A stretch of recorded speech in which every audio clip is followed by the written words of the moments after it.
Vijay Gears is one such company who excels in the manufacturing of gearbox.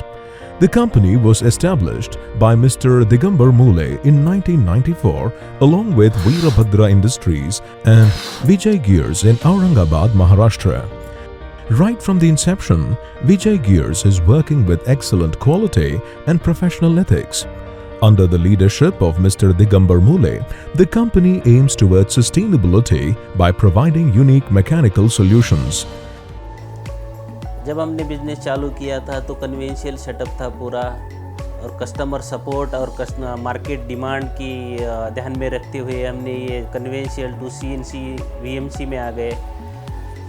मेरे पास 2009 से BMW का machine है और उसमें आज तक कोई मेंटेनेंस पॉइंट ऑफ व्यू कोई मेजर मेंटेनेंस नहीं है, और जब भी कभी थोड़ा सा मेंटेनेंस आता है तो वो लोग करते हैं। रोबोटिक मशीनिंग्स जो ह्यूमन एरर्स है कम होने चाहिए, प्रोडक्टिविटी बढ़नी चाहिए, उस हिसाब से आज की जर्नी में भी हमने एम्प्टोनिक्स का एक रोबोट लिया है।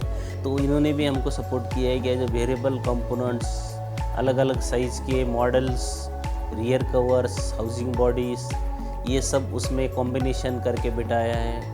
Total components 27 components are one robot and variable models उसमें होने वाले।